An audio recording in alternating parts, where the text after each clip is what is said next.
Bonjour tout le monde, aujourd'hui j'ai une nouvelle invitée, Emmanuelle, que je vais laisser se présenter. Alors bonjour, je m'appelle Emmanuelle Coignard-Krebs et je suis kinésiologue à Senlis dans l'Oise. Très bien. Emmanuelle, qu'est-ce que c'est la kinésiologie? Alors la kinésiologie, c'est une grande question. La kinésiologie, avant tout, c'est une médecine complémentaire, donc comme l'ostéopathie, la naturopathie, etc.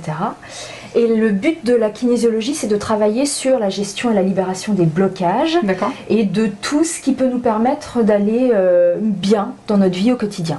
D'accord, pour avoir un mieux-être et donc être plus à l'aise dans notre quotidien, comme tu l'as si bien dit. C'est ça. Du coup, concrètement, comment ça se matérialise? Est-ce que on parle avec toi? Est-ce que tu nous touches? Comment ça se passe? Alors concrètement, une séance, concrètement, c'est la personne arrive, elle va m'expliquer pourquoi elle vient me voir, quel est son objectif ou quels sont ses objectifs. Très souvent, c'est un peu plein de choses éparpillées, etc.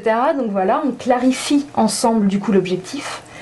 Et ensuite, tout va se passer par le test musculaire, le fameux test musculaire dont tout le monde a sûrement déjà entendu parler en kinésio, mais qui est pas forcément clair. En effet, on fera une vidéo à ce sujet plus tard, mais on va revenir un petit peu à la kinésiologie. Du coup, comment on peut libérer les blocages? Alors nous, on va travailler en kinésiologie sur la mémoire du corps. En fait, sur tout ce que le corps a gardé, a mémorisé comme étant un stress ou un traumatisme. Et quand je dis ça, quand je dis mémoriser, c'est que le corps en fait garde en mémoire ce qu'il a vécu de la manière dont il l'a vécu sur le moment. Exact. Peu importe notre vision d'adulte, le recul qu'on peut avoir dessus, l'analyse qu'on en fait, le corps lui il dit bah oui mais moi j'ai vécu ça comme ça. Donc c'est comme ça, point.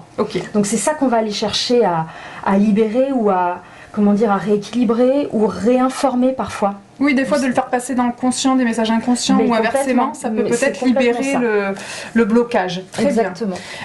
Alors, on va te dire un exemple tout bête. Est-ce que quelqu'un qui est atteint de bégaiement peut venir te solliciter et on peut travailler sur ça? Bien sûr, très bien. Ça fait partie des domaines sur lesquels on peut intervenir évidemment. Donc j'imagine que c'est assez varié. Autant quelqu'un qui a une problématique physique qu'une problématique émotionnelle, comme une phobie, comme un problème peut-être relationnel avec un membre de la famille. Exactement. Il faut savoir qu'en kinésiologie, on prend la personne dans son entièreté. C'est-à-dire qu'on part sur l'interrelation entre les aspects corporels, émotionnels, psychologiques, énergétiques, organiques, etc. Tout est complètement lié. Voilà. Donc on prend tout ça en compte. Donc d'un coup, ça peut faire plein de thèmes très vastes sur lesquels on peut travailler. Mais si on catégorise un petit peu, on va avoir évidemment, comme tu le disais, les phobies, les peurs, les angoisses, le trac, le stress en général. On va avoir tout le relationnel, effectivement, dans sa vie personnelle ou professionnelle. On va avoir tout ce qui concerne l'apprentissage. Tout ce qui concerne l'apprentissage, la concentration, la mémoire, la compréhension, la procrastination, etc. On va avoir tous les changements de vie aussi.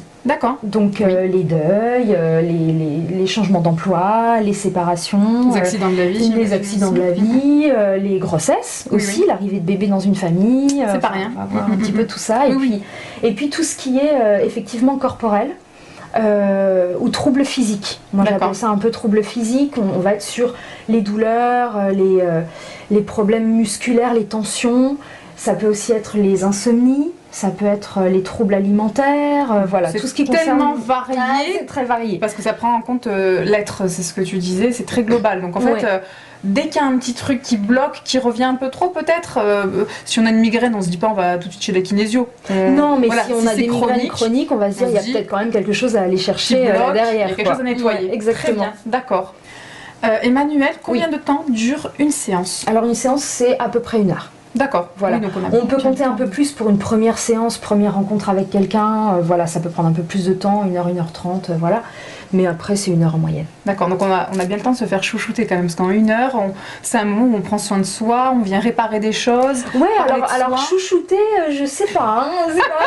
Les gens n'ont pas l'impression de se faire chouchouter. Je sais pas si c'est chouchouter, parce que quand même, on va chercher un petit peu derrière. D'accord. Voilà, sur un objectif, on va aller chercher un petit peu ce qui se passe derrière. On a parfois des choses un petit peu lourdes à sortir, quoi. Donc chouchouter, je sais pas. D'accord, je vois ce que tu veux dire. En tout cas, c'est du prendre soin de soi pour aller mieux. Donc oui, chouchouter, c'est vrai qu'on a un petit côté cocooning dans l'intention. C'est ça, non, mais t'as raison, t'as tout à fait raison. L'idée, c'est de venir pour soi et pour son bien-être ou mieux-être, bien sûr. D'accord. Dernière question, à quelle fréquence on peut prendre un rendez-vous en kinésio?